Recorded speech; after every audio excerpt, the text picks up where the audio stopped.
Great Scott. Great Scott. Great Scott.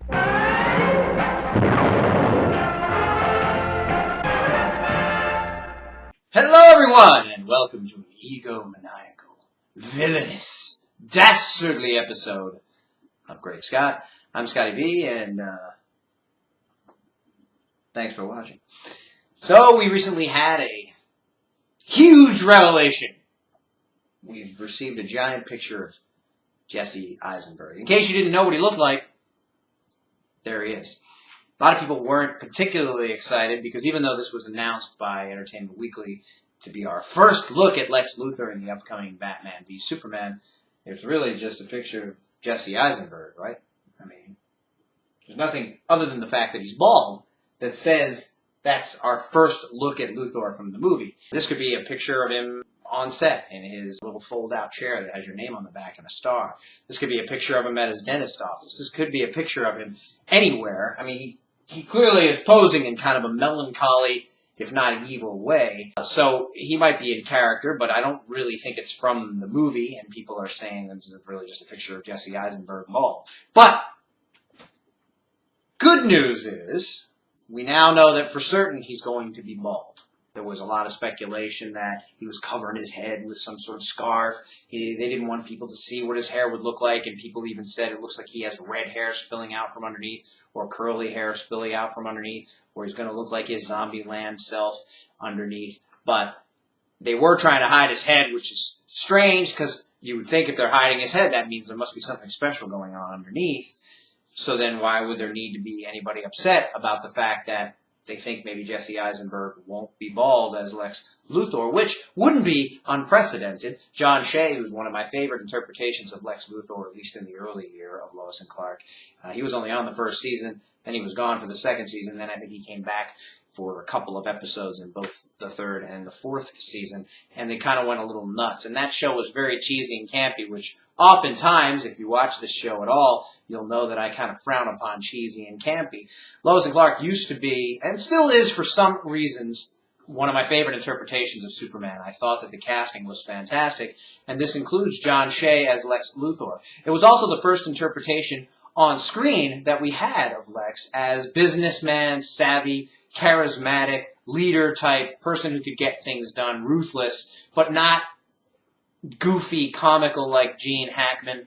And so I was very partial to that interpretation. Then we got Michael Rosenbaum on Smallville, who was very serious as well. Now, a lot of the writing issues, if you watch this show again, you've heard me talk about Smallville in a mostly negative way. But it also had a lot of good things going for it, and one of those things was Michael Rosenbaum. And people have mentioned that this picture looks a little like Michael Rosenbaum from Smallville. I don't think Jesse particularly looks like Michael Rosenbaum, but Michael Rosenbaum played Lex Luthor. He's a skinny guy. He's a younger guy than who we're normally used to see playing Lex Luthor. And he looks younger. And if he's not younger, I think Jesse's actually in his 30s, so he's not super young. He's not old, but he's not super young, but he looks young. And he's very, very skinny. And one of people's complaints when Jesse was cast, mine as well, was that he normally plays these goofy, kind of quirky, teenaged or very young characters. I didn't see the Facebook movie, but I know that he played a similar character to what a lot of people like to see in Lex, a ruthless kind of conniving type character, and he wasn't necessarily his normal goofy comedic self. So I'm not completely against his casting, and I don't necessarily think he can't pull it off. There is a concern that he's a little too goofy, he's a little too comedic, he's a little too shy-ish type of like weird mannerism, quirky type of guy. Lex Luthor can certainly have quirks, and sometimes they play those up, and that's a way, you know, when they have a villain, they give him these things that make him strange or whatever. But generally, and my favorite type of Lex is the early John Shea type of Lex, who's very confident, who's very cocky, who's very arrogant, but also very capable and also charming at times. I don't know if Jesse can pull that off. I don't know that I've never personally seen him charming or really sure of himself or charismatic. I mean, he has been up for awards. He was in that Facebook movie, so he's clearly a good actor. I'm interested to see how it's going to go. This picture does assuage some fears, as I said, that he is going to be bald. You know, in the John Shea interpretation, they gave him hair.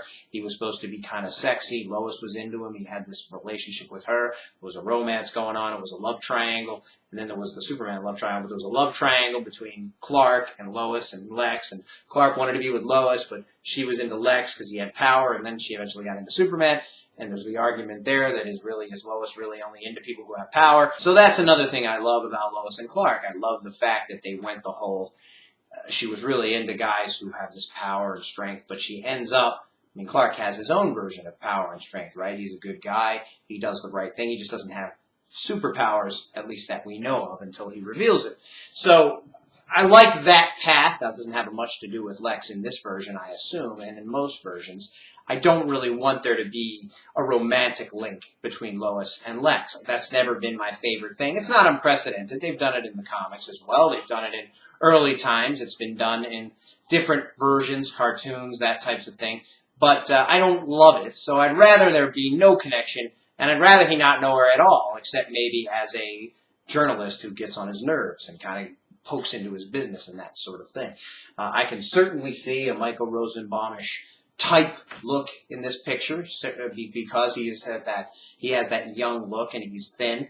He's not particularly imposing as a Lex Luthor that I'd like to see. I love the Lex from the Superman animated series. I love that he's imposing, but he's also charismatic. He can speak really well. He can get people to do things, even people who don't know that he's going to kill them if they don't listen. He seems to be able to get things done. He's a good motivator in that way, and he's very smart, and he's scientific, and he can create things and do things. So he's got a lot of facets to his personality. I just really don't want to see any more Kevin Spacey, Gene Hackman-ish. It was a little better with Kevin Spacey, but he was still the goofy slapstick version of Lex that we had in the original Donner film and then the Lester film after that. I like a serious Lex. I like to see someone who's dangerous, someone who is a good foil for a Superman, and even a Batman, especially in this case, where we know Batman's going to be involved in some way and where we all sort of assume that Superman and Batman are going to come together at the end of the film in order to face common threat, Lex Luthor, and whatever else the threat is. So we need someone who can face off against both these guys. And as I've said before, I've never thought of Superman as adult. He has intelligence. He may not be a scientist, he may not have taken his mind in that direction to where he's a genius like Bruce Wayne and Lex Luthor are supposed to be. But I think he's witty. I think he can figure things out. I think that he can, and has shown in comics and in other stories, that he can beat some of his villains with his mind, and it's not always about brawling. But we need a guy who is savvy. We need a guy who's smart. We need a businessman Lex. I don't know that we're going to get all of those things or even some of those things. You know, we've heard the rumors about tattoos up his arms and that he was a street kid and that he made himself. Lex should make himself to a certain extent. I never loved the idea of a Lex, like the Rosenbaum Lex on Smallville, who just kind of walked into his money and then ended up stealing it from Lionel. I like a guy who builds himself up. You know, in Lois and Clark, they talked about him wrong side of the tracks, had a bad family life, lived in a bad area, but still made himself a millionaire. And that the whole idea that Lex is this guy who is for humanity and is so angry with Superman because he's making us weaker just by being there, because we should be able to dig ourselves out of our own problems. That's what I like about Lex.